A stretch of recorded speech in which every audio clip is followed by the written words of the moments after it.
All right, thanks for joining us today. My name is Brandon Bergeron. I'm one of the officers of the A to Z Gaming Club, members of the Wargamers in Japan, and sitting with me is Mike Underwood, also one of our officers. Hello, folks. We're here to talk to you today about a campaign that we're starting for the entire Wargamers in Japan with a 40K playing community part. And with me is our games master, our head honcho, our man in charge, Mike. He's going to tell us all about it. Mike, what's this campaign called? So today we're going to talk about beginning the Dozier Campaign in the Dozier system, named after random name that we pulled out of a generator, you know. It's just Sir Arthur Dozier. Right, exactly. It's going to be a narrative-driven story that's going to be impacted by each of the different groups that chooses to take part. What we'd like to do is separate each group and have you mail in your results, and that'll drive the story from here. Okay, so when you say narrative, you're talking there's a story that drives everything. It's not just like, okay, you guys go play here, you guys go play here, we total up the results and see what happens. It's not going to just be some extra maths, no sir. All right. What we're going to do, we have a tree campaign that's been laid out. A little bit of writing has been done, but I think that the finer details are going to coalesce as the campaign moves on. Right now, all of round one is written and ready to go. And once a few of those story points sort of come into play, we're going to go ahead and release those when that happens. Excellent. So as we play the game, the story's going to unfold and we'll see new and exciting things. And I'm assuming that the games will impact the story. That's right. You out there at home in Japan have the opportunity to make a difference in what's going to happen to the future of the Dozier system, whether or not it falls to the darkness or continue to become a burgeoning light for the Imperium.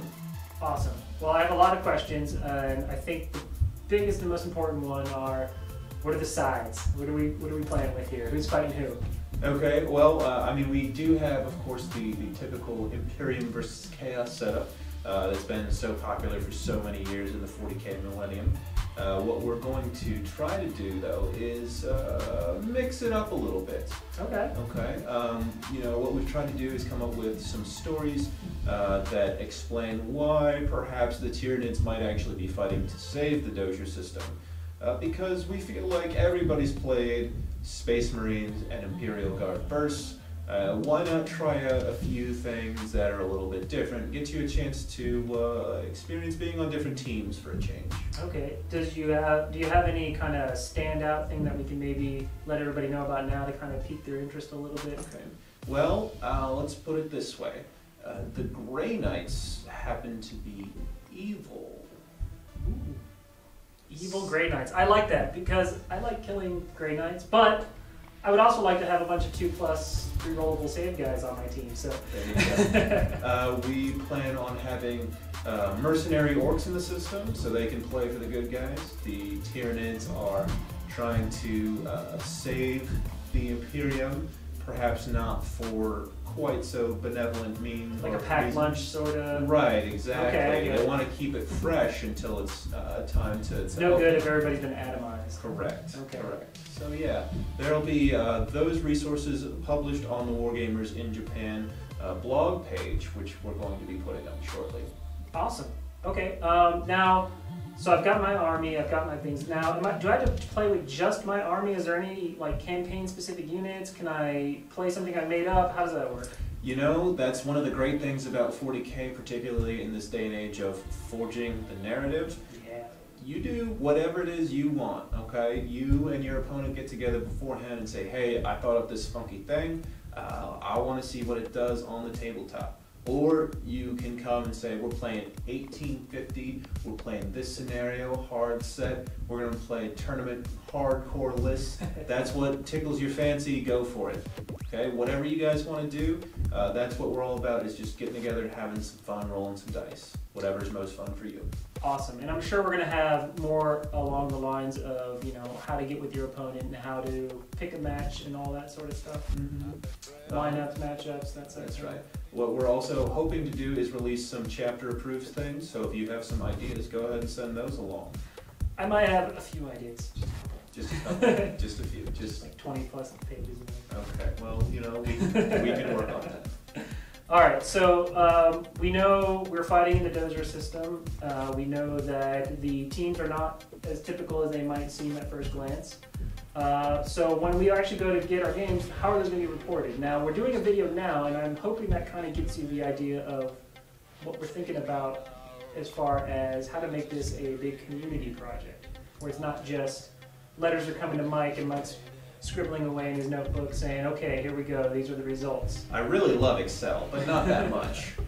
So I think maybe we encourage people to do like we're doing now. Get a video, do some bat reps. What do you think? That's right.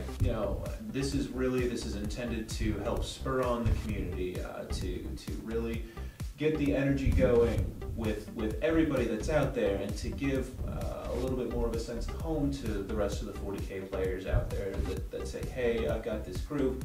Maybe we have a reason to really get together and do something a little bit more organized, and publish some video battle reports, send in your pictures, post them to the Facebook page. If you tweet, whatever, I don't care. Just get out there and show us what you're doing, show us what you're up to, so that we can build that community here with Wargamers in Japan. And I think narrative is the key here, the narrative campaign. So we want to know your sergeant who was super awesome and he killed all those Carnifexes with his bare hands. What's his name? Where's he from? What's he do? Tell us a little bit about these moments and these people. Put some real story in there so we have grist for the campaign, so we can highlight these things when we talk about them. If you happen to roll 6 6s in a row because one of your sergeants went crazy with the power fist, that sounds like a story that needs writing. Or 18 out of 19 armor saves. Yeah, there you go. One champion, all right, poor guy. All right, well, I think that's the basics, right? And we'll probably release some more videos, kind of digging into more of the details of the core story. Mike's going to let us know exactly what's going on here. And we'll get back with you guys. Thanks for joining us. Have a good one.